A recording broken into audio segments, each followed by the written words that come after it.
ये आपने बनाया इसको। ओके ओके, आई गेस हम ये वाला क्वेश्चन कर रहे थे ना? यस सर, ओके, वर्सेस वाला। राइट राइट राइट, चलिए।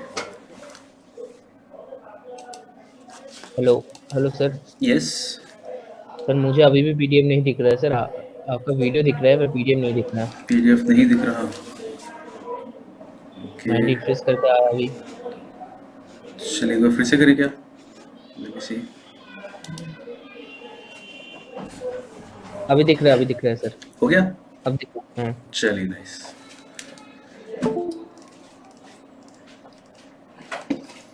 ओके, तो ये वाला क्वेश्चन कर रहे थे, तो ये वाला समझ में आ गया था सबको? मतलब नेक्स्ट क्वेश्चन की तरफ बढ़ा जाए।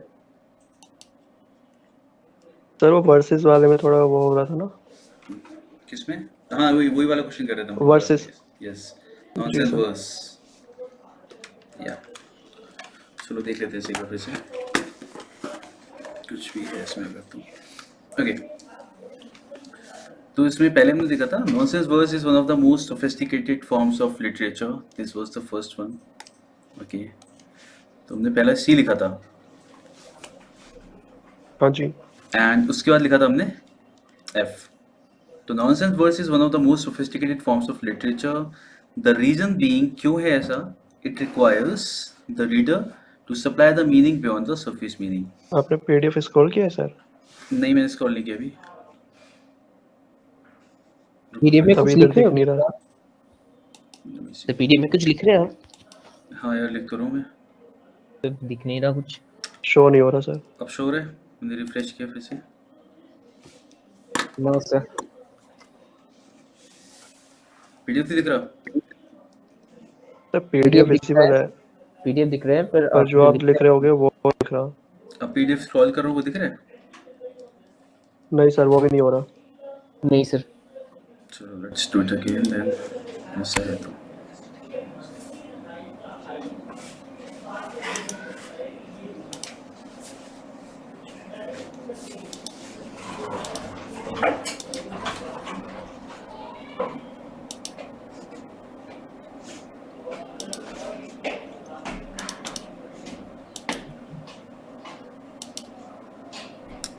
ओके, अब दिखा?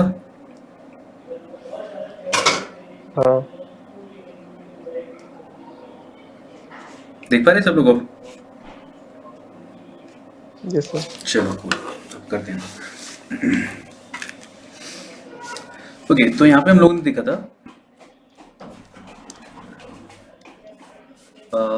Nonsense verse is one of the most sophisticated forms of literature. तो फर्स्ट कौन सा था, ये तो हमें एक बार में समझ में आ रहा था, चलो कि पहला तो यही होगा।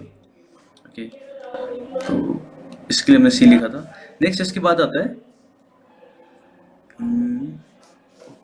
कि क्यों था इसका रीजन, कि इसको सोफिस्टिकेटेड का मतलब पता है सबको? देखो, सोफिस्टिकेटेड हम लोग दो तरीके से यूज करते हैं ना। एक तो होता है कि जैसे हम लोग एलीट क्लास जैसा बोलना चाहें, हाई क्लास या एलीट क्लास, है ना। और दूसरा होता है कॉम्प्लेक्स, है ना। कॉम्प्लेक्स या तो एलीट होता है या कॉम्प्लेक्स होता है।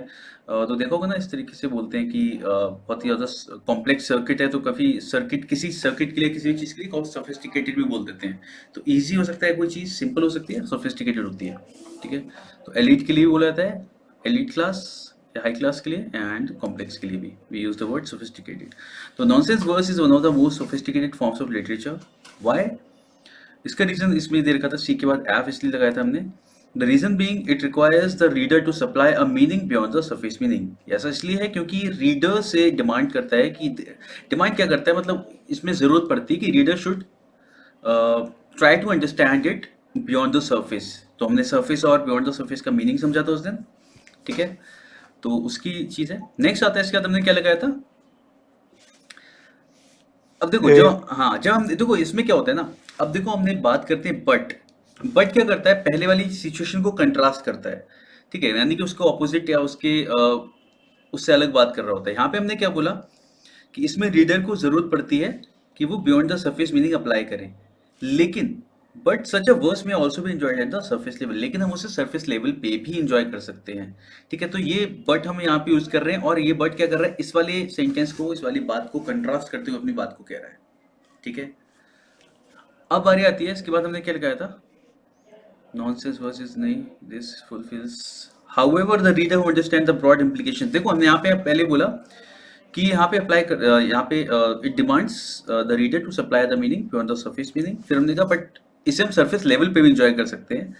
हालांकि जो रीडर उसके ब्रॉड इम्प्लीकेशन को समझता है, उसके कंटेंट को, उसके हिंट्स को, वो ज्यादा इंजॉय कर पाता है।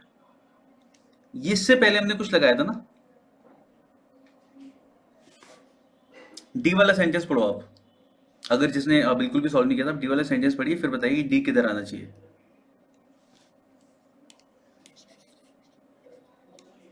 कि सी वी एफ बी के बाद में नेक्स्ट क्या आना चाहिए।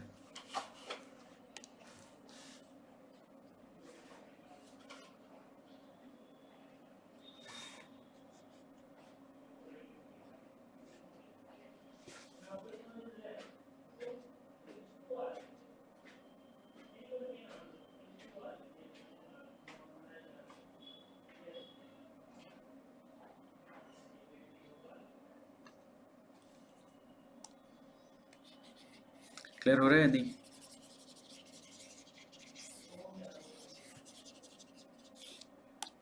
अब मैं समझता हूँ, आवाज आ रही है सबको, फॉलो कर रहे हो थोड़ा बहुत? Yes sir. हाँ तो यस चलो सर, यहाँ आ पे, रही है। हाँ एक चीज बताता हूँ मैं, जैसे अगर मैंने सी एफ वी लिखा, चलो सी एफ वी तक मैं बहुत आसानी से पहुंच सकता हूँ, मतलब अगर मैं इसे कर रहा हूँ। इसके बाद शायद मेरे को थोड़ा सा दिक्कत होगी कि मैं समझ में नहीं आएगा डी लगाऊं या फिर ई। कह देते हैं, चलो मैंने इसके बाद ई लगा लिया, ठीक है। लेकिन फिर मैं जब डी वाला सेंटेंस पढ़ूंगा, this fulfils the author's main intention in such a verse which is to give pleasure. E के बाद ये नहीं आएगा, इसमें लिखा however the reader who understand the broad implications of the content allusion finds greater pleasure. हालांकि जो reader broad implication को समझ पाता है, जो उसकी हिडन मीनिंग है या बियॉन्ड द सरफेस मीनिंग है, उसे समझ पाता है, वो उस चीज को ज्यादा एंजॉय करता है। This fulfil the author's main intention in such a verse which is to give pleasure. ये यहाँ पे नहीं आएगा, यहाँ पे एक्चुअली बी के बाद आना चाहिए, जहां पे हम लोग बोल रहे हैं कि उस वर्स को, यानी कि उसका जो भी उसने आर्टिकल लिखा है या जो भी उसने चीजें लिखी हैं, उसे कोई भी पढ़े वो इसे एंजॉय कर पाएगा। नॉनसेंस इसमें लिखा है ना, जब हमने इसमें बोला बट सच अ वर्स में ऑल्सो भी enjoyed at the surface level, और इससे पहले हमने बोला था कि इसे केवल तभी एंजॉय कर सकते हैं जब सरफेस लेवल का, मतलब सरफेस लेवल के बियॉन्ड हम समझ पाए, लेकिन उसे सरफेस लेवल पे भी एंजॉय कर सकते हैं। तो बेसिकली इस पॉइंट से हमने ये कह दिया कि भाई उसे जो भी पढ़ेगा वो उसे एंजॉय कर सकता है, ठीक है। कोई भी उसे पढ़ रहा है, उसे मजा तो आएगा। तो ऑथर का मेन इंटेंशन यही था कि वो जो भी लिखे कुछ ऐसा लिखे लोगों को एंटरटेनिंग लगे। तो इस पॉइंट से, यानी कि इस वाले पॉइंट से ये क्लियर हो जाता है कि कोई भी उसे पढ़ेगा उसे मजा आएगा, इसलिए बी के बाद डी आएगा, ठीक है। अब देखो, this fulfils others main intention in such a verse which is to give pleasure. तो ये दोनों साथ ही में आने चाहिए, बी और डी। इसके बाद आ जाएगा ई, कि हालांकि जो रीडर इसके ब्रॉड इम्प्लीकेशन को समझ पाता है वो ज्यादा एंजॉय करता है। इसके बाद हम लगा देंगे ई, ठीक है।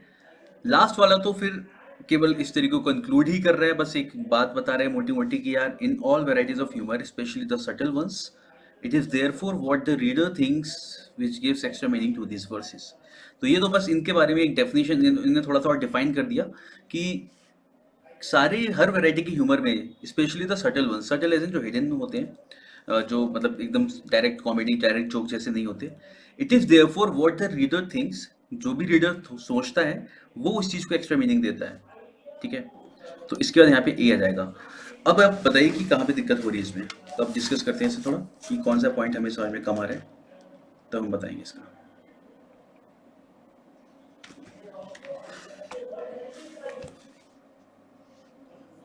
सर एक बार डी और ई एक्सप्लेन कर दीजिए फिर से। डी और ई चलिए देखते हैं।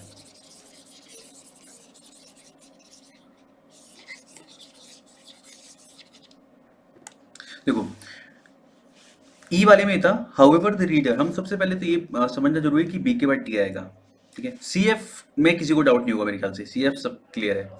The reason being it requires the reader to supply a meaning beyond the surface meaning, ये हमने समझ लिया कि इसे सोफिस्टिकेटेड क्यों कहा जाता है, इसलिए कहा जाता है क्योंकि इसमें ऐसा करना पड़ता है। बी में हम Yes, बोलते हैं, हाँ बी में हम इसी बात को उल्टा बोलते हुए, यानी कि इसको कंट्रास्ट करते हुए बोलते हैं, लेकिन ऐसे वर्ड्स को, ऐसे पीस ऑफ आर्टिकल को हम लोग सरफेस लेवल पर भी इंजॉय कर सकते हैं, ठीक है। तो सी एफ वी यहाँ से आ गया हमारा। नेक्स्ट इसके बाद हमारे पास चॉइस बचती है डी और ई, क्योंकि यहाँ पे हम पढ़ने के बाद इतना तो हमें थोड़ा आइडिया लग जाएगा कि यार ये तो बाद में आने वाला है, ठीक है। उसके बाद बचा हमारे पास हाँ डी जी। और ई। जब हम डी और ई को पढ़ते हैं तो उसमें लिखा है this fulfils the author's main intention in such a verse which is to give pleasure. Okay, इसमें लिखा है however the reader who understand the broad implications of the content and allusion finds greater pleasure. ये जो बात की गई ना यहाँ पे कि इससे ऑथर का मेन इंटेंशन फुलफिल हो जाता है जो कि है टू गिव प्लेजर। लेकिन ई से आप जब पढ़ते हो ना, ई में आपको पता चल रहा है कि ये कन्फाइन कर रहा है रीडर्स को, ये कन्फाइन कर रहा है कि भाई केवल वही लोग जो ब्रॉड implication को समझ पाते हैं उन्हें ज्यादा मजा आता है। तो ऑथर का मेन हाँ इंटेंशन ये नहीं है, इसमें ये नहीं लिखा कि ऑथर का मेन इंटेंशन ये था कि कम लोग समझ पाए या फिर जो ब्रॉड implication समझ पा रहे हैं वही समझ पाए। ऑथर का मेन इंटेंशन इसमें बताया गया है which is to give pleasure. और बी में बोला गया है कि इसे लोग सरफेस लेवल पे भी इंजॉय कर सकते हैं। इस पॉइंट को ये सपोर्ट कर रहे हैं कि जब यार इसे लोग सरफेस लेवल पे भी इंजॉय कर सकते हैं और यहाँ पे भी इंजॉय कर सकते हैं, जब यहाँ पे भी कर पा रहे हैं, इससे ऑथर का मेन इंटेंशन फुलफिल हुआ है जो कि क्या है कि लोग इंजॉय करें उसने जो बनाया उस चीज को, इसलिए पहले डी आ जाएगा, हाँ जी, है ना। जब हमने एक बार डी ठीक है लिख सर, दिया, ठीक है। यस हाँ, तब उसके बाद फिर हमारे ई पे आ जाएगा however the reader who understand the broad implications of the content and illusion finds greater pleasure.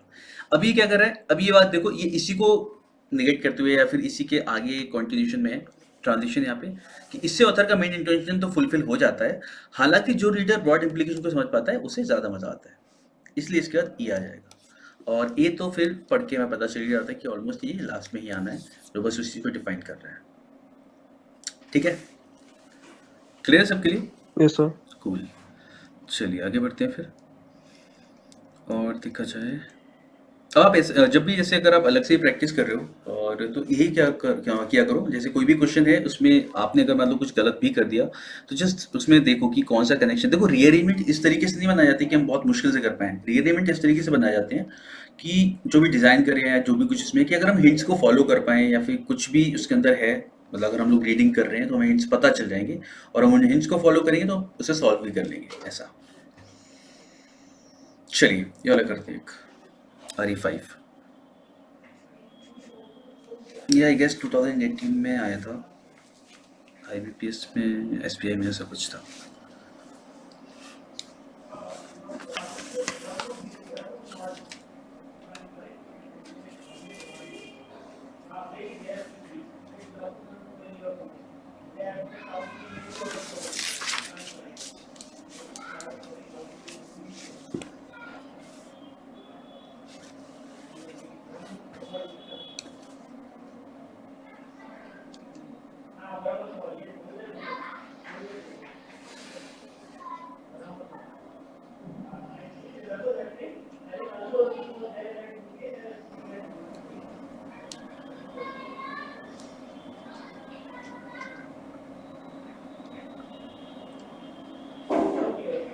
Sir D पहले आएगा। डी पहले तो in a mesmerising testimony to the Calcuttans love for the game. चलो सब लोग बताओ कौन कौन सा लग रहा है बाकी लोगों को। नहीं, डी पहले नहीं लग रहा मुझे, इन द मेस्मराइजिंग डी नहीं आएगा पहले। मैं भी सी 50-50 आएगा सर पहले, सी उसके बाद डी आएगा। पहले बता रहा है फुटबॉल, उसके बाद बोल रहे for the game. Yes, C पहले लग रहा है, यस सी होगा पहले। Everyone knows of Kolkata's everyday obsession with football. इसके बाद डी नहीं लग रहा मुझे, इसके बाद नहीं।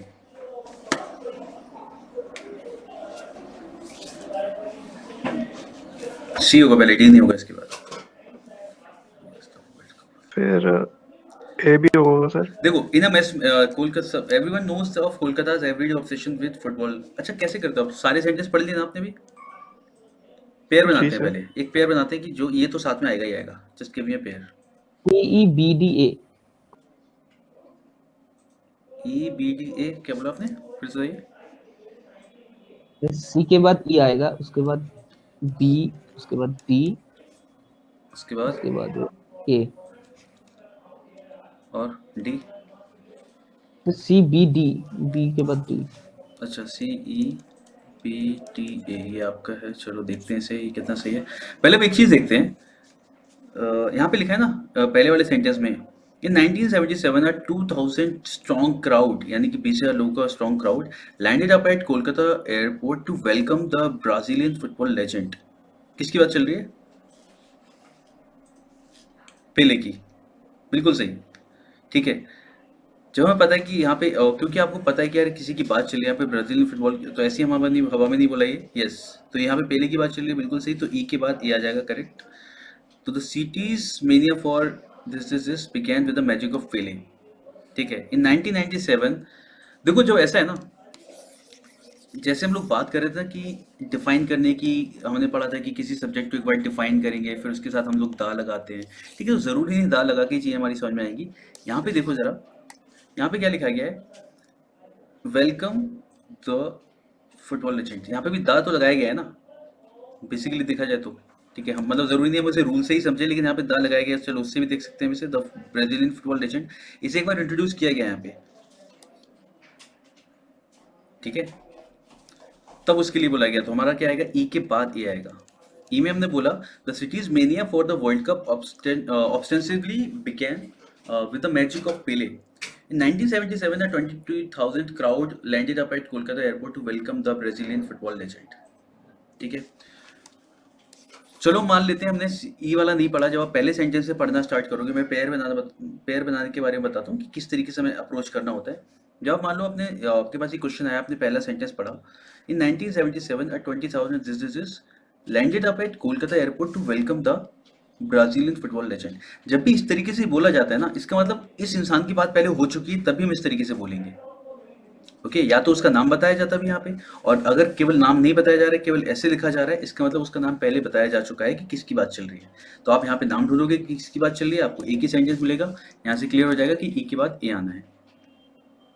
I hope that's clear.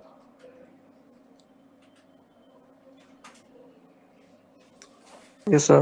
Okay, चलिए, इसका मतलब हमारे पास क्या क्या आ गया कि सी आएगा पहला, उसके बाद हमारे पास ई और ए है कि जो साथ में आ रहा है। अब आगे बढ़ते हैं।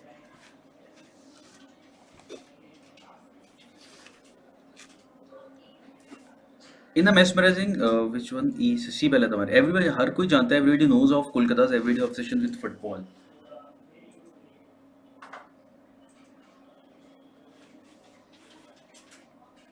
अच्छा, ये देखते हैं किसके साथ जा सकता है। यहाँ पे जो बट लिखा है ना, ये किसके साथ जा सकता है, इस पे ध्यान दो जरा, क्योंकि इसे फिट करना थोड़ा सा मुश्किल लग रहा था मेरे को भी। आप बताओ कहाँ पे आएगा ये।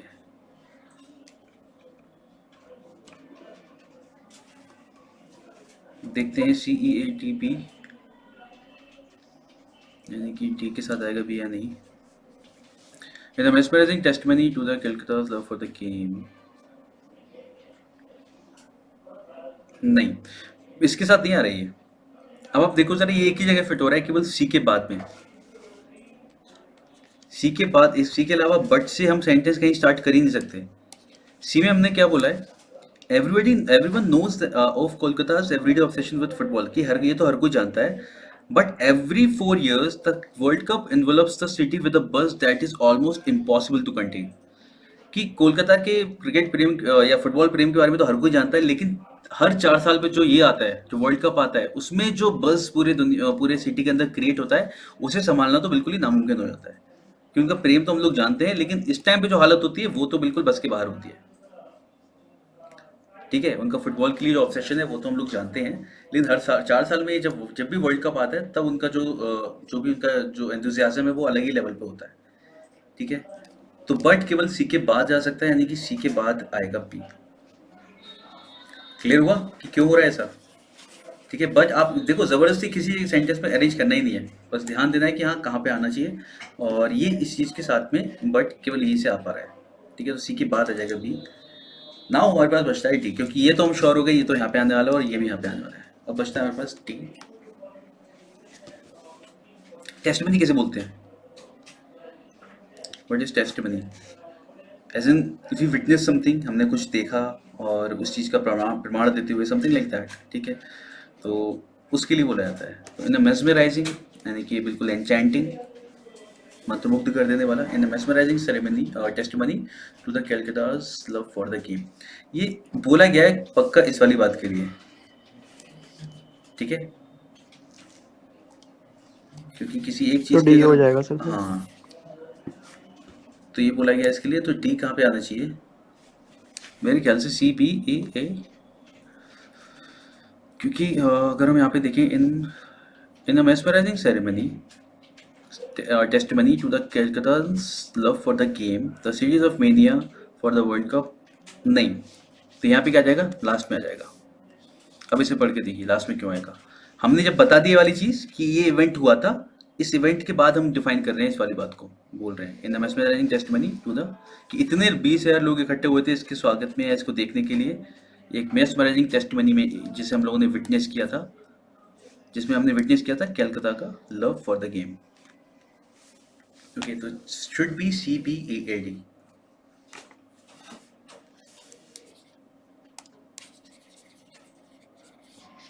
अब जो भी सवाल हैं आप वो पूछ सकते हो कि इसके बाद ऐसा क्यों आ रहा है और वहां पे नहीं आ रहा। AD will be a continued sentence, AND। इसे पढ़ते हैं, देखो यस, ये एक्चुअली क्या है ना, हाँ बिल्कुल ये कॉन्टिन्यूड सेंटेंस होगा, यस ठीक है। In 1977, a 20,000 strong crowd landed by Kolkata airport to welcome the Brazilian football legend in a, इसके साथ ही लगाएंगे, in a mesmerizing testimony to the, yes ठीक है। ये इसके कॉन्टिन्यूस में ही होगा, बिल्कुल कॉन्टिन्यू होगा साथ में, और ये अलग से नहीं है। अगर अलग से लगेंगे तो हम ऐसा होगा ना कि इसके आगे कुछ और कॉन्टिन्यू करना है हमें, ठीक है। सेंटेंस यहाँ पे खत्म होगा और ये इसके साथ में ही है ये।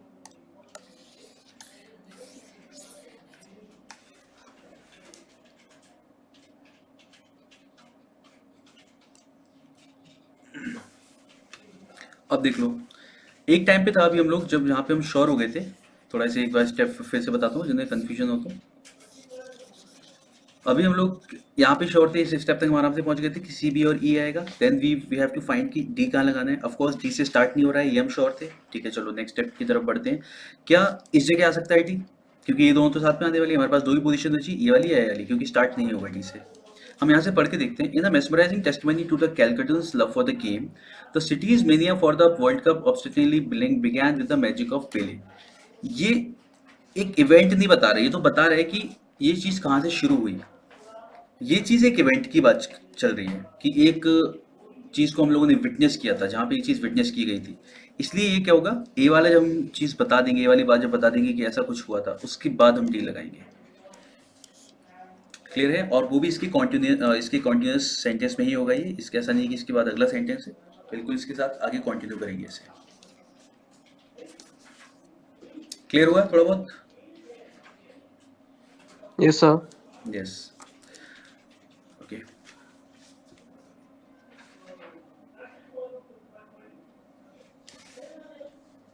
चलिए तो आगे बढ़ा जाए।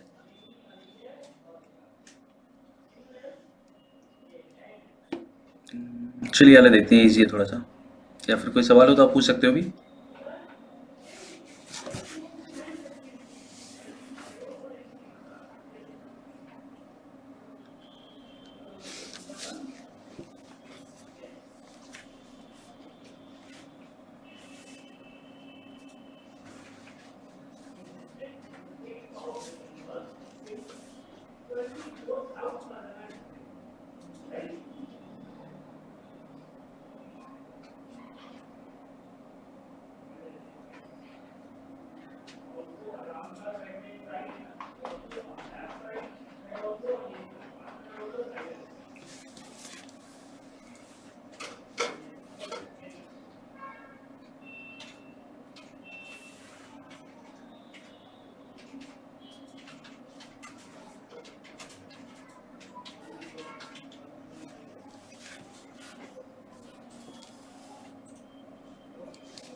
सर बी पहले आएगा।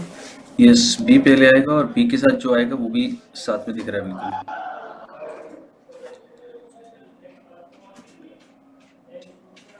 CEA रोल एक बार फिर से देखो जरा इसे। सर बी का डी। हाँ, बी के बाद डी तो हमें दिख रहा है ना बिल्कुल, यस, कि बी के बाद डी आएगा क्योंकि बिटवीन सी, ई के बाद सी आएगा। ठीक है, तो इसके बाद आ जाएगा ई। क्या ई बोला हमने, डी बोला था?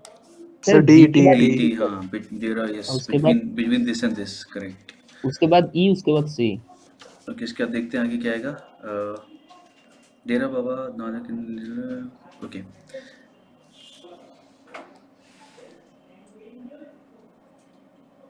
E में गुरुद्वारा बोल रहा है और C में लोकेशन दे रहा है कुछ। ओके ई में क्या बोला है that demand that had gathered pace in 95 when Pakistan Pakistan renovated at Kartarpur Kartarpur Gurudwara Gurudwara. Situated on ठीक द है, this one. Yes, yes sir. E के बाद सी आना चाहिए बिल्कुल सही। और फिर ई ये के बाद सी आएगा और फिर हमारे पास ए बचा leaders from both the sides had push for it yes. ठीक है चलो ये तो इजी था ना। बीटी इसी है आई गेस ऑलमोस्ट सभी लोगों का सही हो गया ये वाला।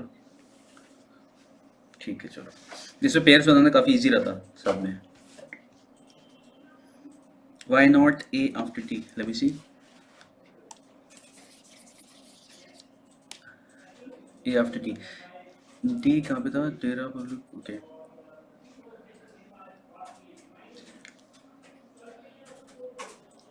लीडर कहाँ पे थे हम लोग? ए बी लिखा है हमने। The announcement by India and Pakistan of plans to operationalise a visa free corridor between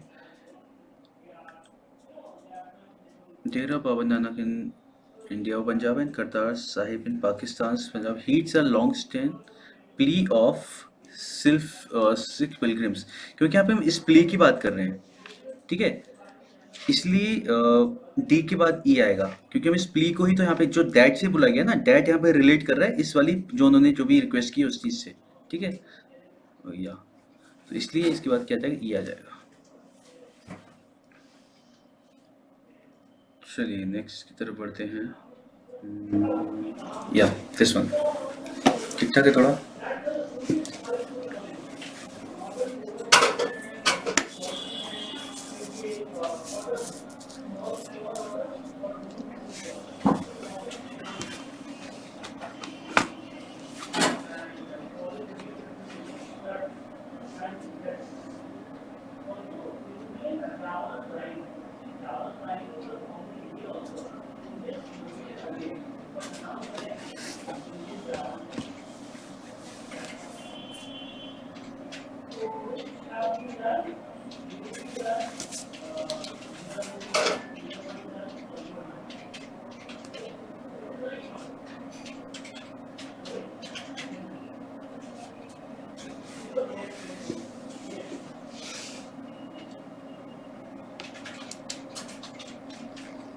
just correct हम इस तरीके से समझ सकते हैं इसे बिल्कुल सही है बीटी इसमें पेयर बनेगा।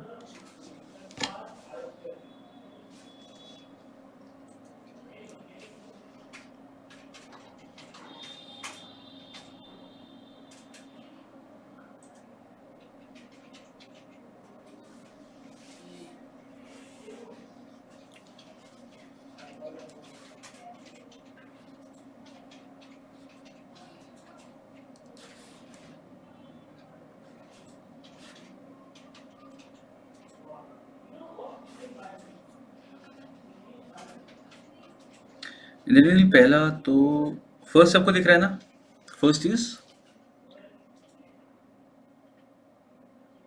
फर्स्ट E नहीं होगा? फर्स्ट ई होगा करेक्ट जनरली यस पहला ई होगा सर बिल्कुल फर्स्ट सही ही है। हाँ E, पहला B, ई है D। लेकिन इंद्रनील फिर से इसे करो एडजस्ट ये सही नहीं है इसके आगे पहला ई है करेक्ट है। इसका देखते हैं I have never been to Niyamgiri in Odisha but what is playing out there since July 18 is a drama that has people like me mesmerized even at this this distance यानी इतना दूर से भी मैसेज को देख रहा हूँ तो काफ़ी मेस्मराइज्ड फील कर रहा हूँ क्या हो गया ऐसा।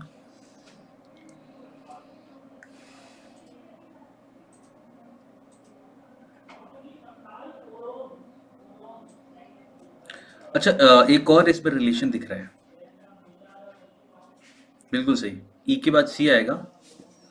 ई के बाद सी देखो एक तो यहाँ से चलो इस चीज़ को एक्सप्लेन करना शुरू कर रहे हैं कि वहाँ पे क्या क्या चीज़ है ऐसा है साथ ही साथ देखो लास्ट में जब हम लोग बात कर रहे थे on one side this on the other side जिससे हम लोगों ने एक पेयर बनाया ये भी तो देखो कहाँ पे एंड हो रहा है N environmental battle of an epic scale is being fought. ये लड़ाई किसके बीच में हो रही है एक साइड ये है और एक साइड ये है तो बीच में क्या आ जाएगा सी आ जाएगा बिल्कुल सही। क्लियर हुआ सबको ये चीज? Yes sir. Yes. 10A. 10A, तो ECBD A हो जाएगा, बिल्कुल सही। इन the face of this apparent inequality, यानी कि जहाँ पे हम लोगों ने बात कर ली कि एक तरफ केवल इतने से ये लोग हैं और दूसरी तरफ दुनिया की सबसे बड़ी कंपनी है, दुनिया की सबसे बड़ी कंपनी में से एक, तो उसमें दिस इस इनइक्वालिटी की बात चल रही है। In the face of this apparent inequality is it even possible for an outcome that favours the outnumber minority? Yes, तो इट शुड बी ECBD A, बिल्कुल सही। तो आई गेस ये सबको क्लियर होगा। क्लियर है ना? चलिए आगे बढ़ते हैं फिर। Let's have a look at this one.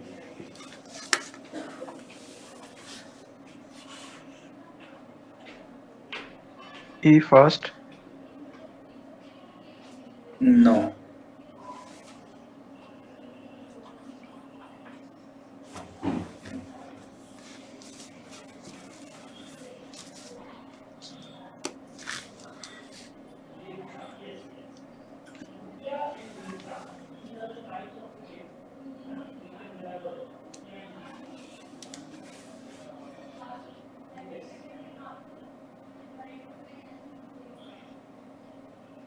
सारे सेंटेंस आराम से पढ़ो फिर आगे बढ़ते हैं कि समझ लो इसमें हो क्या रहा है। देखो सबसे पहले हमें वही करना है, हमें एक्यूरेसी पे ध्यान देना है, स्पीड पे, स्पीड के पीछे नहीं करना। हमें एक्यूरेसी पे ध्यान देना है कि आराम से हमारा करेक्ट होना चाहिए। एक्यूरेसी एक बार आ गई, चीज़ें समझ में आने लगी, फिर स्पीड तो खुद ही आ जाती है प्रैक्टिस करने के बाद। D first है। नहीं, ये थोड़ा अलग तरीके का सेंटेंस है। इसमें क्या होता है, मैं थोड़ा सा वेट करना चाहूँगा और फिर से पढ़ के देखिए हो ज़्यादा, तब बताते हैं फर्स्ट कौन सा होगा।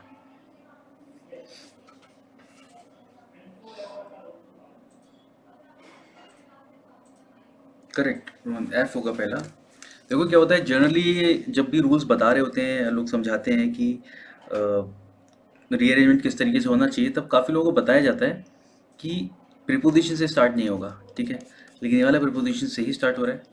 यानी कि जहाँ पे ट्रिक्स बताते हैं आपको कि पहला सेंटेंस प्रीपोजिशन से स्टार्ट नहीं होता, लेकिन ये क्या हो रहा है, आपका प्रीपोजिशन से स्टार्ट हो रहा है। तो इसका यस पहला आपका क्या हो जाएगा, first is F।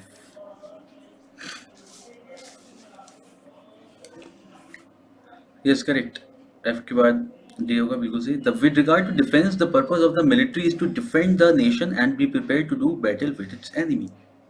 To prepare to do battle, इसी के लिए, इसी की कॉन्टिन्यूशन में आया है। So how do you battle with your enemy, यानी कि F के बाद हो जाएगा D।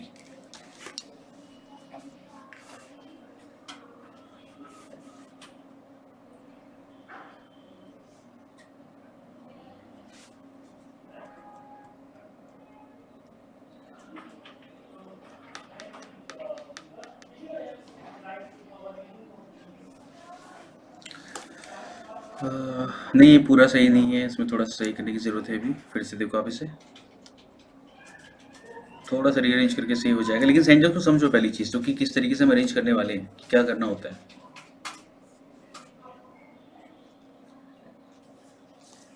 FD, how do you battle with your enemy, इसका आंसर ये है। तो यहाँ तक ठीक है आपका, FDE तक ठीक है। इसके बाद आपको फिर से देखना होगा।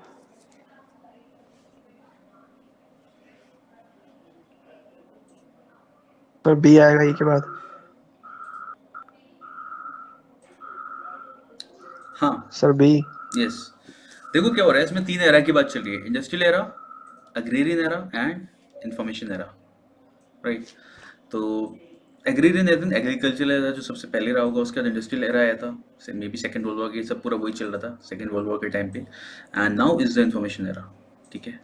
तो 3 एरा की बात की गई है यहाँ पे, और इसको उसी, देखो सेंटेंस में क्या होता है ना, अगर कोई भी चीज़ दे रखी है और तुम अगर क्रोनोलॉजी किसी भी तरीके से दी हुई है तो उसे उसी उसमें लगाएंगे क्रोनोलॉजिकल ऑर्डर में। साथ ही साथ आप यहाँ पे इन पे ध्यान दे सकते हो। बट सो नाउ कनेक्टर्स हैं ये हमारे कीवर्ड्स, ठीक है। ये कीवर्ड्स यानी कि ये रिलेशन बताते हैं सेंटेंसेस के बीच में, तो इनकी हेल्प से भी काफ़ी हद तक ये सॉल्व हो जाएगा। तो इसीलिए हमने बोला the idea is to destroy the enemy's productive capacity and depending upon the economic foundation that productive capacity is different in each case. तो आइडिया जो है हमारा एनिमी की प्रोडक्टिव कैपेसिटी को डिस्ट्रॉय करना है, और depending upon the economic foundation, यानी कि देश की इकोनॉमी किस चीज़ से चल रही है, उस टाइम की इकोनॉमी किस चीज़ से चल रही है, वो प्रोडक्टिव कैपेसिटी हर एक केस में अलग अलग होती है। तो अगर अग्रेरियन एरा में हमें ऐसा करना है, किसी पे हमला करना है, किसी को बैटल में हराना है, तो हम क्या करेंगे, हम उसकी ये बर्न होना चाहिए, आई गेस बर्न नहीं, बर्न हिज फील्ड्स। ठीक है, तो हम उसकी फील्ड्स को जला देंगे, या फिर बहुत ही ज़्यादा हम लोग अगर क्रूअल हैं, विशियस एज इन क्रूअल हैं, तो वी विल सॉल्ट देम, यानी कि प्रोडक्टिविटी बिल्कुल, शायद फर्टिलिटी खराब कर देता है, खेत को ही खराब कर देगा, ऐसा कुछ होता है। तो ये इसके बाद बी आ जाएगा। इसके बाद क्या होगा,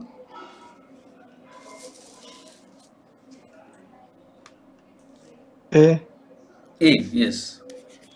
लेकिन अगर इंडस्ट्रियल एरा में ऐसा करना है तो हम ऐसा करेंगे, फैक्ट्रीज को बॉम्ब कर देंगे, यानी कि उस पर बॉम्ब गिरा देंगे। ठीक है, इसके बाद आएगा हमारा सी, यानी ए की बचा, now in the information era, यानी कि जो अभी चल रहा है। ठीक है, तो यहाँ पे भी ये वाला, इसमें आप देख सकते हो जो ट्रांजिशन था बहुत ही सिंपल सा था। पहले हमने एक्सप्लेन किया कि होता क्या है ये, तो फिर उसके बाद बोला, तो अगर हमें एग्रेरियन एरा में करना है तो हम ऐसा करेंगे, लेकिन अगर इंडस्ट्रियल में करना है तो ऐसा करेंगे, और अगर अभी करना है इंफॉर्मेशन एरा में तो हम क्या करेंगे, in information era, destroying the enemy's protective capacity means destroying the information infrastructure। ठीक है, हमारा इंफॉर्मेशन इंफ्रास्ट्रक्चर, ये इंफॉर्मेशन एज है, हम लोग हमेशा जानते हैं, इस बात को बार बार सुनते और पढ़ते रहते हैं। ठीक है, तो F D B A C, I guess सबको क्लियर है ये वाला, कोई डाउट इसमें? हाँ सर। कूल, चलिए तो आगे बढ़ते हैं। This is the next one.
पहले इसमें पता लगाना बहुत ईजी है, पहले कौन सा है,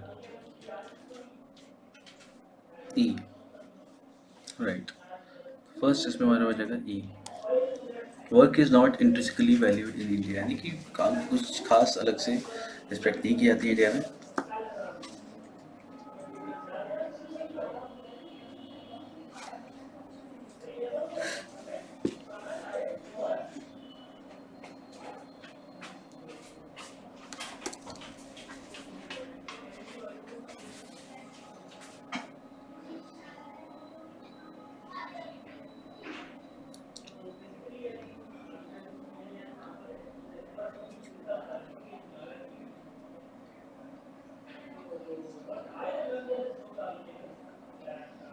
नो, इसी बेटी बिल्कुल भी नहीं, ई के बाद सी नहीं है।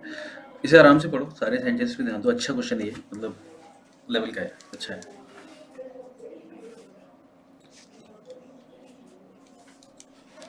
पेड़ ढूंढो कहीं पे, कुछ कहीं पे भी पेड़ दिख रहा हो।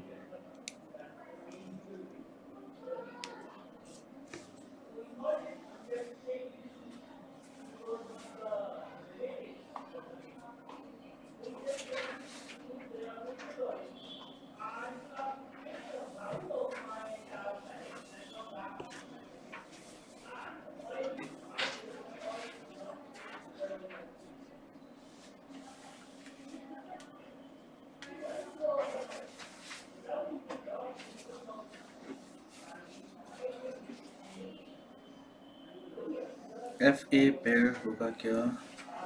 बिल्कुल भी नहीं होगा एफ ए पेयर,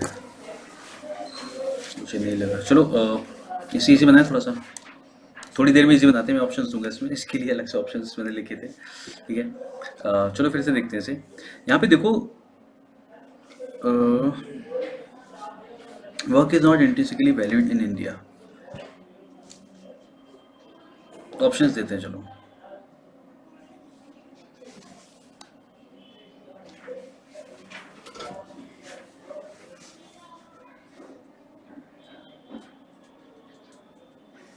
यहाँ से एक ऑप्शन तुम्हारा पहली बार हो गया, ये F4 तो नहीं हो सकता।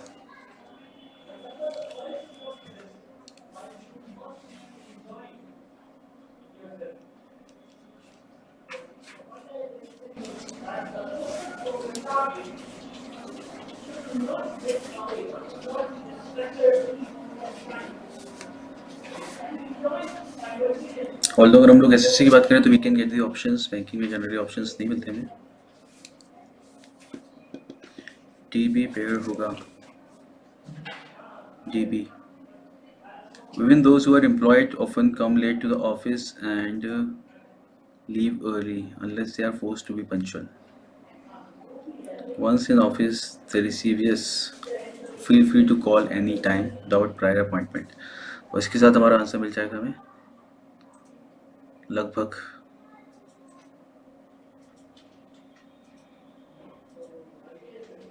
थोड़ा क्लोज पहुंच जाएंगे ऐसा आंसर के। फ्री, ये DBFC। चलो नाइस। अब देखते हैं इसे बिना उसके कैसे करना चाहिए था हमें, ठीक है। बिकॉज एग्जाम में अगर हम बैंकिंग बात करें, बैंकिंग में नहीं मिलेंगे ऑप्शंस, एसएससी में मिल जाते हैं। नाउ देखो यार, इसमें क्या था, अगर हम सेंटेंस पहले यहाँ से पढ़ते हैं, although there are large regional variations. अब इन सेंटेंसेस में क्या करना होता है हमें, पहली बार हो सकता है जब आप पहली बार इसे कर रहे हो या इस तरीके के क्वेश्चन कर रहे हो, आपको सारे सेंटेंस को 2 बार भी पढ़ना पड़ जाए। बिकॉज ये कहना आसान होता है कि हम लोग हर एक सेंटेंस को पढ़ो, जो हम बता रहे होते हैं ना स्टेप्स कैसे करना चाहिए रीअरेंजमेंट को, कि हाँ हर सेंटेंस को पढ़ो और उसमें जो जो कहा गया उसे याद रखो। इस तरीके से काम नहीं करता है दिमाग, कि हमें नहीं याद रहता एकदम से, ठीक है। क्या करते हैं इसमें हम लोग पढ़ रहे हैं, इवन दोज हु आर, जहाँ पे मेरा दिमाग जाता है वो सबसे ऐसा होता है कि even those who are employed often come late to the office and leave early unless they are forced to be punctual। सबसे पहले पढ़ने के बाद मेरा दिमाग इस पे गया था कि यार ए के बाद डी आ रहा है, ए किस तरीके से मिला हमें। Although there are large regional variations, it is not infrequent to find a large number of people sitting here and there and doing nothing। तो ई तो चलो हमें पता चल गया था, ई के बाद ए देन डी, ये कैसे समझ में आया था। वर्क की ज़्यादा वैल्यू नहीं की जाती इंडिया में, ठीक है।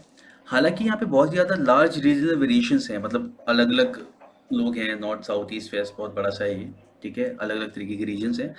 इट इज़ नॉट इनफ्रिक्वेंट, बिल्कुल भी इनफ्रिक्वेंट नहीं है to find a large number of people sitting here and there and doing nothing, कि लोगों को यहाँ वहाँ बैठे हुए देख लेना जो कुछ भी नहीं कर रहे हैं, ठीक है। बहुत ही आसान सा है ढूंढना इस तरीके का काम, ओके।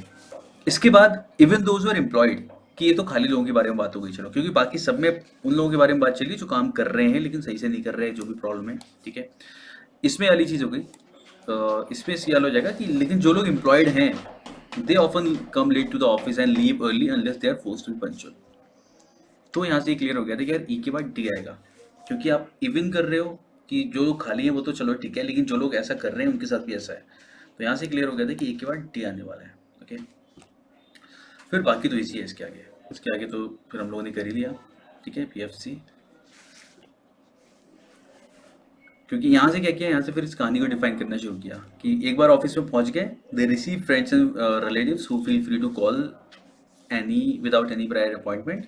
और उसके बाद ये वाला, अब देखो इसी चीज़ को इंटेंस कर दिया थोड़ा सा, कि एक बार ऑफिस में पहुंच जाते हैं तो लोगों के पास कॉल भी आता रहता है और आराम से कोई भी मिलने चला जाता है, ऐसी बात चल रही है। And quite often people visit ailing friends, कोई बीमार है उससे मिलने चले गए या फिर उनकी हेल्प करने लगे पर्सनल मैटर में ऑफिस आवर्स के दौरान ही, ठीक है। ये एफ हो गया। फिर लास्ट में हमारा आ गया ये C, it is EDPFC, quite clear I guess, ठीक है। समझ में आया वाला, किस तरीके से हम लोग कर सकते हैं इसे, यस। तो बस यही है कि हम लोग जब भी, जैसे अगर हमें रीअरेंजमेंट पता भी चल रहा है उसका क्या होने वाला है, तो भी हम एज इन ऑप्शन देख भी लो, आंसर देख भी लो, उसके बाद भी चीज़ें डॉट्स कनेक्ट करो कि किसके बाद क्या बात कही जा रही है, ठीक है? क्योंकि अल्टीमेटली हमें सेंटेंसेस को स्ट्रक्चर सीखना है, ठीक है? आंसर गलत है सही है चलो जो भी है, लेकिन उसके बाद जो भी स्ट्रक्चर रहा है उसका, उसके साथ उसको पढ़ के देखो और कनेक्ट करो कि यार कहाँ पे क्या चीज़ कनेक्ट की गई है।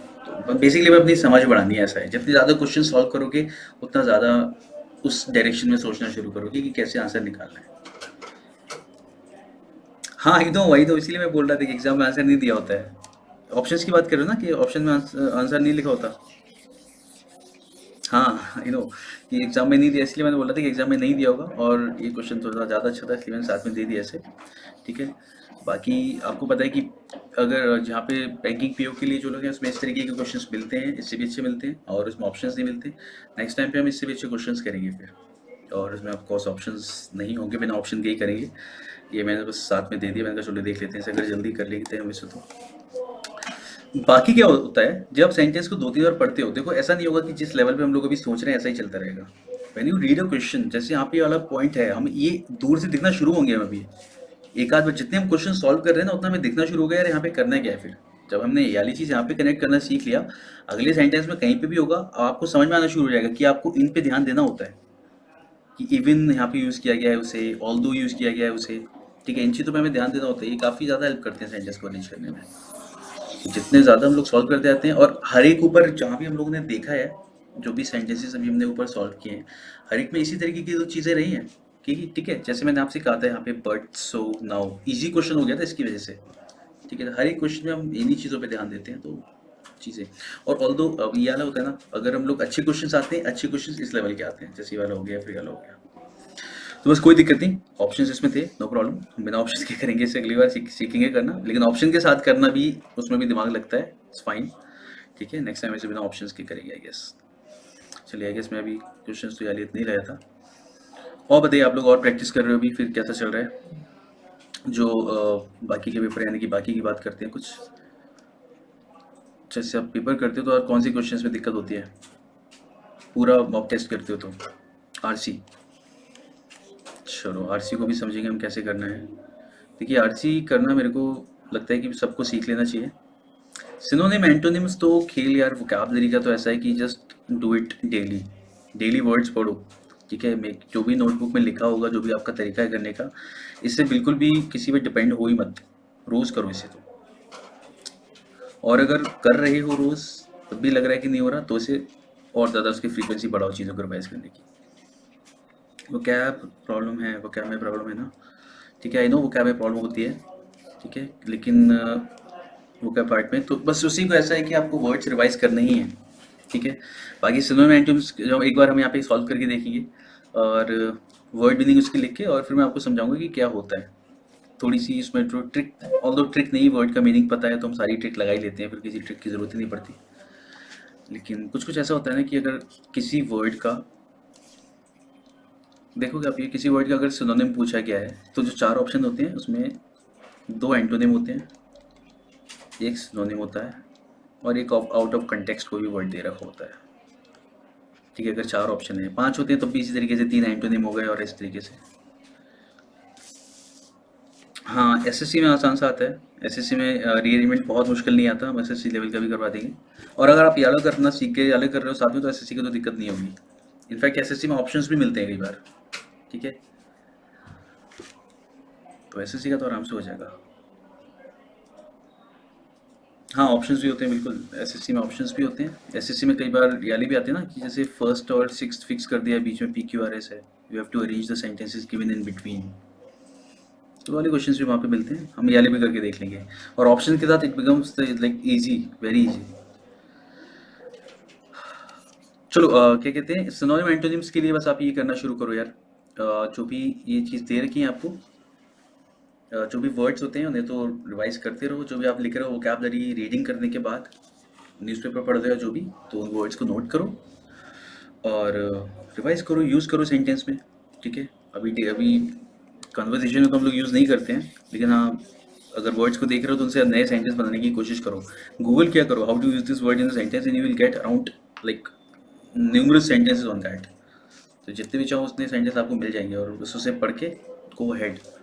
मतलब जिस टाइम पे तैयारी कर रहे हो उस टाइम पे तैयारी करो, फिर तो आसान रास्ता तलाशो ही मत कि आसान रास्ता क्या होगा इस चीज़ को करने का। जो प्रोसेस है उसको होने दो फिर अब मज़े से, ठीक है। तो vocabulary is your passive process, शायद मैंने पहले ही बताया होगा। वोकैबलरी को एक्टिवली नहीं करना है। ये ऐसा प्रोसेस है कि आज आपका मैथ्स का डे, आज आप मैथ्स पढ़ने का मन है, उसके बाद भी वोकैबलरी को टाइम दे दो, 15 मिनट 20 मिनट, यानी कि कोई भी खाली टाइम है वोकैबलरी को तो टाइम दे दो, ज़रूरी है, ठीक है। क्योंकि मार्क्स आते हैं तो अच्छा लगेगा फिर, और एग्जाम में जब मार्क करके आओगे तो श्योर होंगे वाले नंबर कि हाँ ये तो मेरे आ ही रहे हैं, ठीक है। बाकी चलिए नेक्स्ट क्लास में मिलते हैं हम लोग नए कुछ और रीअरेंजमेंट के साथ में, और कुछ फिर हम थोड़े 1-2 आरसी भी करके देखेंगे नेक्स्ट टाइम पे। छोटे आरसी करेंगे ताकि हम करना सीखेंगे, उस हिसाब के आरसी लेंगे हम लोग, ठीक है। चलिए थैंक यू गाइस, मिलते हैं नेक्स्ट क्लास में। Thank you sir. ओके।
दोनों कौन से काम कहाँ पे लगी थी?